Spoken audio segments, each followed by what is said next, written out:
Hi, I'm Steve. And I'm Ed. We're the 6'5 guys. Today we're going to talk a bit about the Oregon Tactical Rifle Championship. Many of you saw the video with match preparations, and we came away with a very good result, a good match. I think so. Yeah, it was a lot of fun. Learned a lot, and we didn't do too bad. Yeah, I mean we both finished top 10, and as we'll show in our analysis today, we both averaged shooting better than 80% of our targets, which if you talk to some folks, if you can consistently shoot better than 80% of your targets, I mean you're really a contender, so we're very happy about that.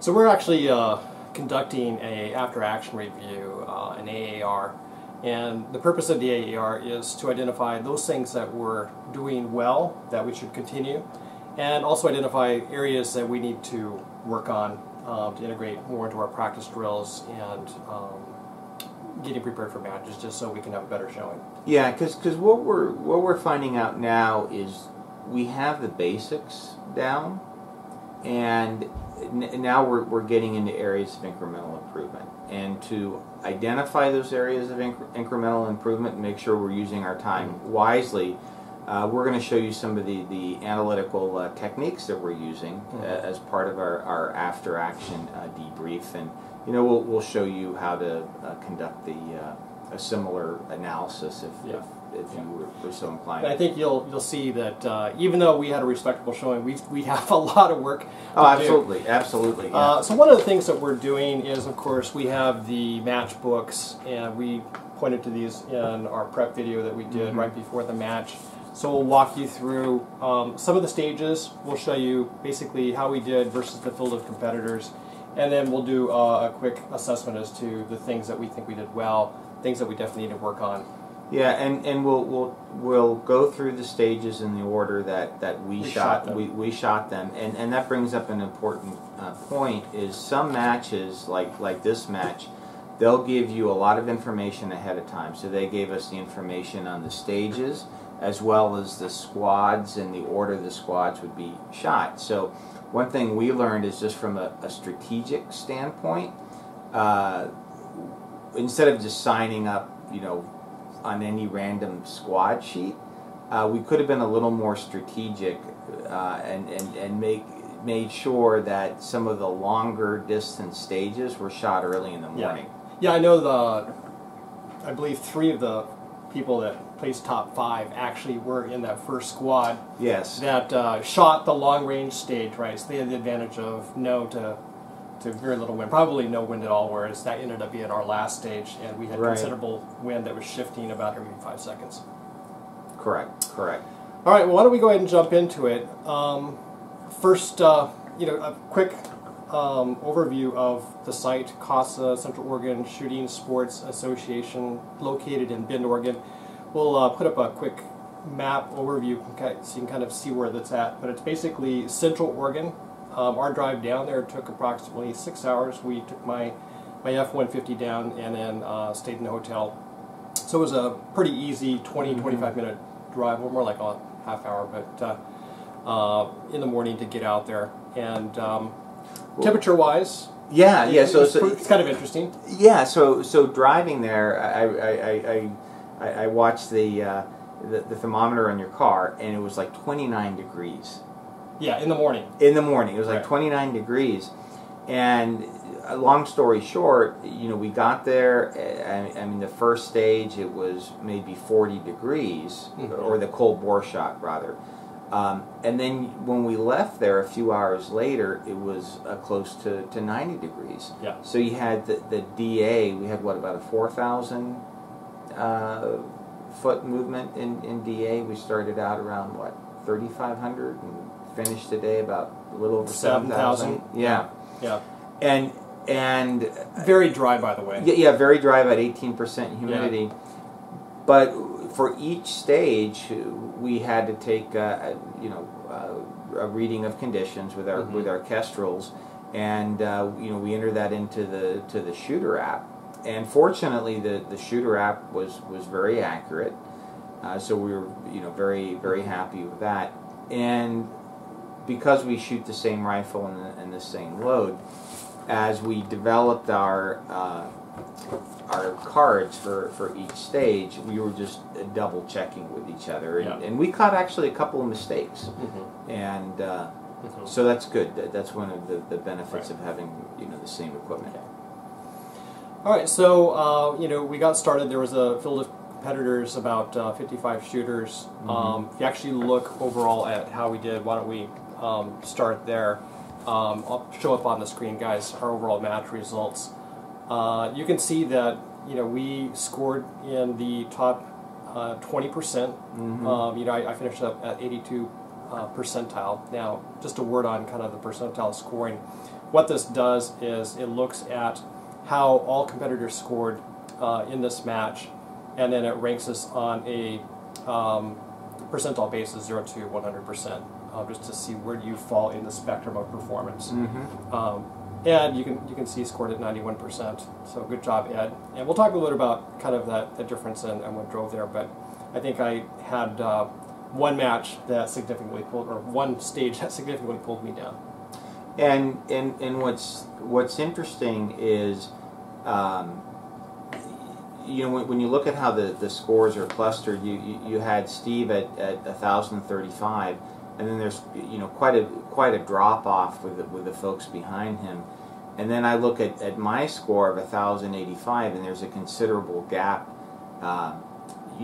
between me and some of the better shooters, and so I asked myself the question, how could I close that gap? Yeah. Because it wasn't like the shooter ahead of me edged me out by a couple of points. It was still pretty significant. Yeah. So, and if you look at the next slide here in our stack, the points earned by stage, right? So this is basically the same graph as before, but what it does is it breaks it down by stage. It actually stacks with each color. You'll see how you performed in each stage. Looking at top shooter Mike Fury, good job for him. I mean, he was smoking that day. He was doing really well. Did he drop any target? I mean, how many targets did he actually drop? I mean, very few. Yeah. and the thing is he's a senior. He is, and he shot limited division. Right. So when I factor that in, I'm thinking, man, he had a really good day, and he's an exceptional shooter. So it's good to compete against guys like that. Right, and again, you look at the gap between Michael Fuhrer and then Kobe Howell. Again, it's significant. It wasn't like he just edged him out by a couple of points. Right. And when I reflect on our pursuit, a couple of middle-aged guys trying to figure this out. Once we figure it out, we'll have a good 20+ years of shooting. When you look at somebody like Michael Fuhrer, that's kind of encouraging. Right. I mean, you can do this for a good long time. Yeah, exactly.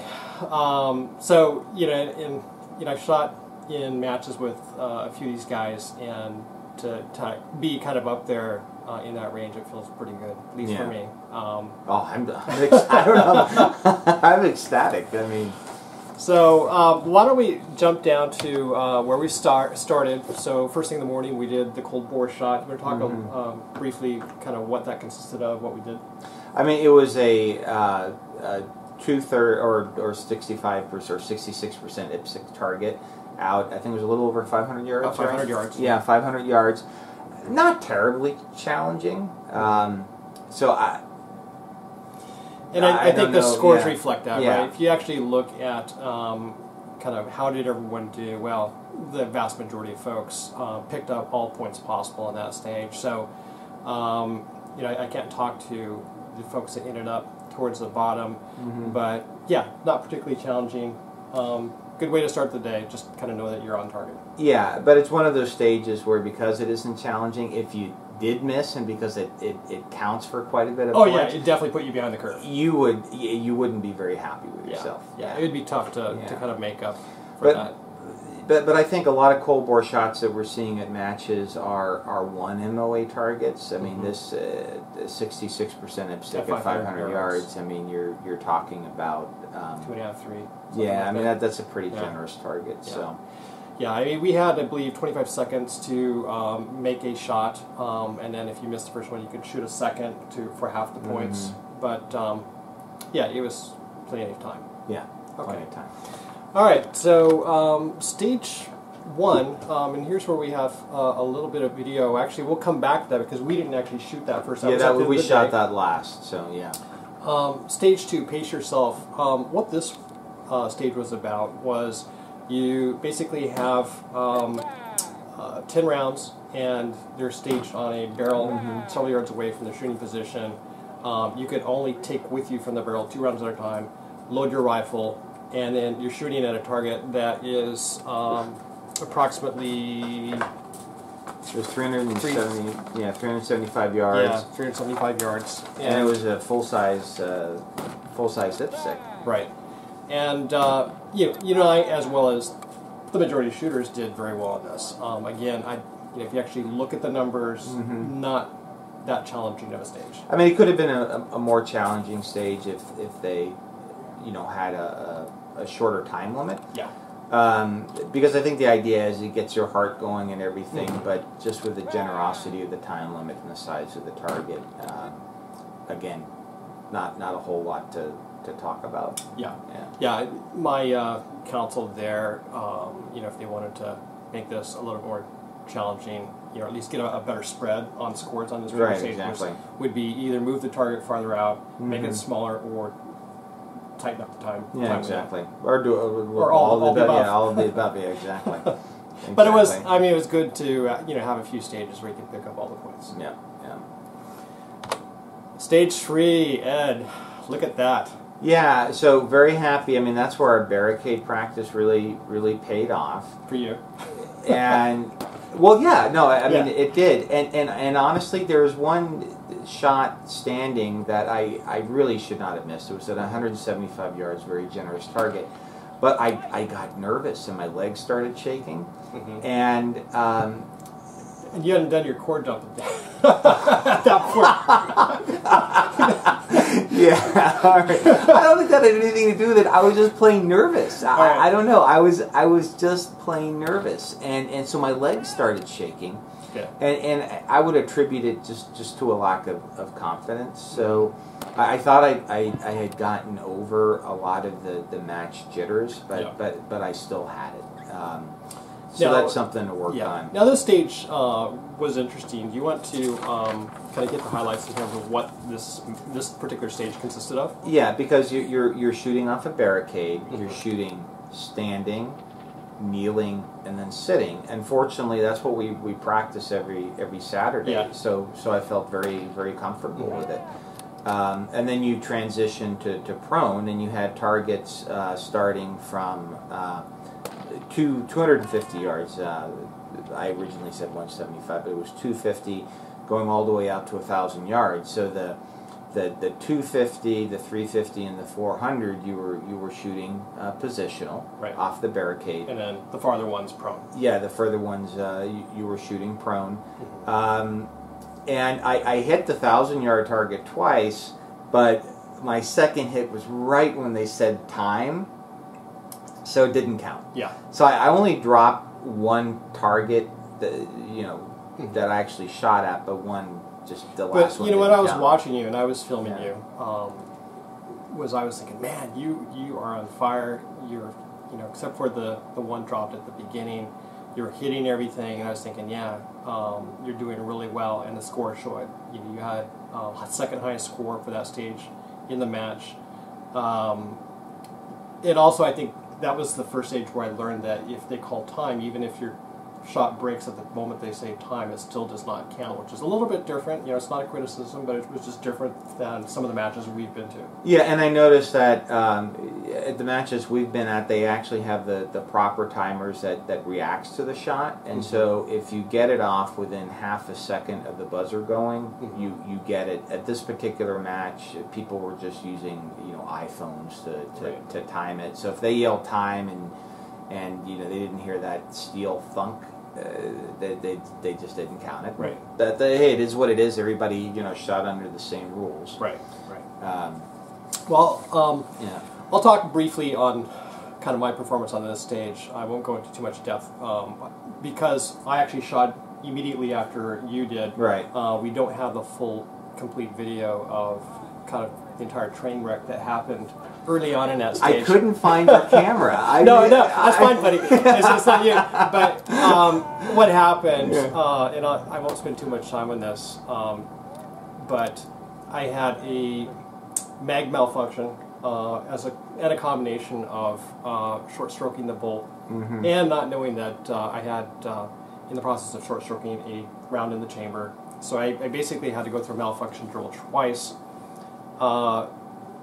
When I was on the 400-yard target, the way the stage map shows the targets shown that they go out in successive distances and from left to right. So when I came back down on scope for the 400-yard target, you know, I had 2 impacts on the 250 standing, 2 impacts on 350 kneeling. At 400, I had the malfunctions. Probably lost a good 30 to 40 seconds trying to get a round chambered and then back down on scope. And then I actually had my scope on 600 because the target placement was farther out, but it was actually left of the 400. So I got 2 shots off on that were both misses, and that really got me flustered because I didn't know what the hell was happening. And then I realized that I was shooting at the wrong target. Right. So I got down on the 600-yard target in prone, and I believe I got 2 hits on that, and then on the 700 I got 1 hit and then broke a second shot, but I timed it, killed time, and you know, didn't pick up that point on the 700, nothing on 800 or 1000. So it is what it is. But you know, in the spectrum of how I did, I think I did average. I was at 67 percentile, so a little bit above average versus the field. But you know, it's a little frustrating when you know you're capable of doing better. Well, and it shows just how if you just take a field of shooters that show up to a particular match, folks really are challenged by barricade or unsupported shooting positions, and I think that's because a lot of people just practice in prone, and then when they get to a match, it's maybe the only time they really encounter a proper barricade. So definitely, you know, looking at the scores here, I mean, again, even to your point, even though you didn't shoot as well as you liked, you still shot better than 2/3 of the shooters, and again, it's just reflective of our practice. Yeah.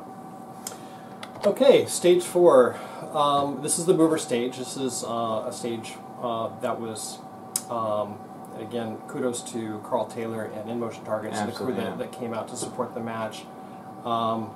So we had actually strategized quite a bit on this because we've shot movers before, have had mixed results, fair to mixed results. Right. And, you know, I feel like I was really dialed in for this. I believe I was the first one. No, you shot this one first. Yeah, I shot it first, and then you were after me. Then I was after you.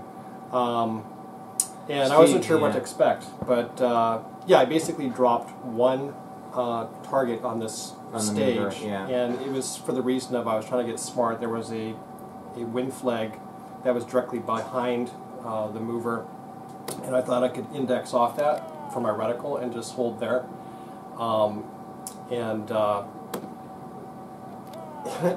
use that as an index for the lead, way to break the shot. And when I missed that particular shot, I was like, no, I'm going to go back to what was working before. Right. And, but yeah, overall, I was pretty happy with how that. Yeah, I mean, so I missed the mover twice, but I was actually happy with that because the last 2 times I've encountered movers in a match, I only maybe got 1 or 2 hits out of 10. I mean, and I was really worried that this was going to be the stage that I was going to crater. But one of my other misses was on the stationary 2/3 IPSC target at 345 yards. It's just one of those shots that I just should not have missed, and I did. And then you think that flustered you a little bit? Maybe. Maybe. I mean, I hit it the first time, but the target was also at a bit of an angle. It was. So it really wasn't a full 2/3, and it was just right off that left edge. Yeah. But then the other target I missed was at it was the one at 660 yards, And that was interesting because I was holding left edge for the wind, and then right as I pulled the trigger, because there's a little wind flag right next to the target, right as I pulled the trigger, the wind let up, and it sailed right past that left edge because I was holding for the wind, and so that was just an interesting lesson how. Because your bullet's in flight for better than half a second, how just there can be a sudden let up in the wind and cause you to miss. Yeah. I mean, I don't know how one would anticipate that. So I'm not happy that I missed it, but I saw the wind let up, so then I just held dead center for the second shot and hit it. Yeah. But I look at how we both did overall. You're at 82 percentile, I was at 98 percentile overall for the mover, which I think for a lot of folks is a pretty challenging stage. We did really well. Yeah, definitely happy. Okay, at this point we moved down the course of ranges towards the far end of COSSA. Stage 5 and 6 were both a combination of rifles and pistols. So we had a chance to get the pistols out. Both these stages were similar in that you shot a series of targets on pistols, and then you moved over to rifle. Why don't you talk a little bit about stage 5, what happened there? I mean, you had your pistol component, but the scoring was such that you had unlimited rounds on the pistol, right? So you could just keep going until you got all the targets. My personal preference is if you're going to have a pistol stage, limit the rounds and make it a little more challenging. Yeah, make it a little more challenging. I mean, just like you do with the rifle. I mean, it's not like you can just keep shooting within the time limit until you hit the target. I was fully prepared. Basically Glock 17, 3 mags, fully loaded. Yeah. And you had what? You had your 32 round I offered to let you use my 32 round mag. No, I mean I had the 17 round mag. I mean I'm pretty good with the pistol, and so I felt confident, and I just felt that if they would have scored the pistol the way that they did the rifle, it would have been, for me, it would have been accretive to my performance. But because of the way they scored it, it was hard not to pick those points up. Yeah, I mean, maybe if you had a catastrophic malfunction, you wouldn't get those points. But basically everybody got their pistol points. It was just a question of how fast you went through it. And when I look at the graph performance, we scored equally on this, 80th percentile, again top 20 percentile. But again, a lot of folks scored well on that. A lot of folks cleaned it. Yeah, you look at the folks at the 140, you have a tall bar there, which means that we dropped one 15-point rifle target on that stage. Right, and there's just... And for me, it was a matter of time. I spent, when I went back and looked at the video, my learning point here was I just need to get my butt in gear and move a little bit faster, particularly through the pistol stage, because I got to that very last rifle target and was just about ready to get the last shot off in AL time. Right. I didn't run out of time. I just flat out missed, and I fortunately I corrected. I saw the wind. Again, it was a wind that for whatever reason I went above the upper right edge of the target, and it didn't make sense. Why would my elevation be higher? Maybe it was caused by the wind, but I just instinctively held lower left corner and hit it. So again, kind of like they say, trust the bullet. Yeah, absolutely. All right, let's go to stage 6. So this is the one that really bugged me because, again, we gauge ourselves relative to other shooters, and so you had 17 shooters that cleaned this. Yeah, and if you look at, I thought coming off that stage, hey, it wasn't too bad, we did all right. Yeah. But when you actually look at the scores and how we fared versus the others, this is a stage where we both didn't do that great. Not terribly bad, but it looks like you missed one rifle target, I missed 2. Without getting into the details of the pistol, because again, I thought the pistol part was fairly easy. Right. What would you have done differently? Not miss. I mean, but that's the interesting thing. I mean, one target I mean, in this particular case, you miss one target, and it bumps you down, you know, from being in the 100th percentile down to, you know, this 60-odd percentile. But when I look at that, I look at how I missed, because it felt like when I broke the shot, and this is the farthest target that we're shooting at that I had 2 misses on, was the targets were so far up that hill that I couldn't get it, even though I had my bipod fully, you know, stretched out. I had a really hard time getting the reticle lined up on that target. Now, after shooting it, the RO, Charles, had mentioned that earlier in the day, some of the shooters had actually moved their bipod up farther. Right. There seemed to be some board or something towards the front end of where the barrels were in that shooting height. He said could give you some extra elevation. So, you know, my takeaway here is that, you know, take a look at what's there to use and take advantage of it if you can. Well, and it reminds me, if you watch our debrief of the JC Steele match, same thing on the stage 6. There was, you know, there were some targets that were very low and then very high, and some of the better shooters had actually taken advantage of the terrain and, you know, scooted their rifle forward, kind of off the edge a bit, you know, to shoot the lower targets, and then pulled back for the higher targets. And the same lesson should have been applied here. Yeah. You just get into that paradigm of like, okay, this is where I started, this is where I should finish. But yeah, you need to ask yourself, can I use the terrain to my advantage? That's the real takeaway. Yeah. And from here, we getting close to the end of the day, the wind had picked up quite a bit, right? And then we came back towards the front end of the range, which is stage 1. This is the long range stage. Oh, and you know what, just briefly going back to the pistol stages, so you're right, we shot them when the wind was picking up. Maybe those folks that cleaned them, you know, shot them first thing in the morning. Yeah, I mean, absolutely, because when even though I did get my reticle lined up on target, as you had mentioned, I noticed my shot hit high and to the right. Trust the bullet, right? The bullet doesn't lie. Yeah. I was trusting my calculator. Oh, okay, all right. And I sent the second shot the same way, and it got the same result. Right. Whereas I know you said you had corrected and picked up the 15 points. So yeah, duh. I need to trust the bullet.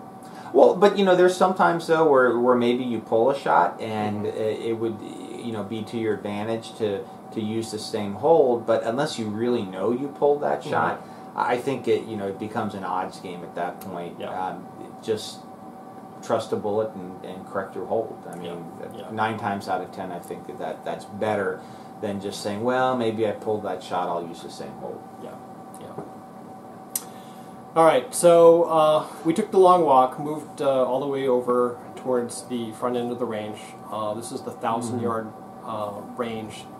They had a series of targets set up, and these ranged all the way from 173 yards. They had one at 200, 441, 519, 900, 1,000, and then a very far one at 1,200 yards. Yeah. And the stage basically consisted of shooting off a tank trap, and most people, you could shoot at whatever target you wanted to, but most people went near to far, so they used a tank trap to shoot the 173 and the 200. Then they moved over to a spool, laid down inside as a table, and then they shot the 441, the 519, and then they went to a prone position that was up on a picnic table, because that extra elevation was needed so you could actually see behind the berms at the 900 and 1,000, and then getting off the long shot if they had time up to the 1,200. Well, Steve, you're to be congratulated because they had a bonus target at 1,200 yards, and you hit it twice. I only hit it once. And I always said, even before our squad hit that stage, I was saying, you know, I'll feel good about myself if I could hit that far target twice. Well, because the wind had picked up. And yeah, I mean, you should feel great. You should feel great about yourself. But what was interesting about this stage is the wind was literally blowing at a different direction within the first 300 yards, and then toward the middle of the range and then toward the end of the range. And there were little streamers they had set up. And being from the western... And it shifted from left to right, too. Yeah, it did. And so being from the western part of the state where we don't encounter a lot of wind, that was like a real challenge. So between the shooter and 1,200 yards, you literally had streamers pointing one way and then the other way and sometimes straight at you.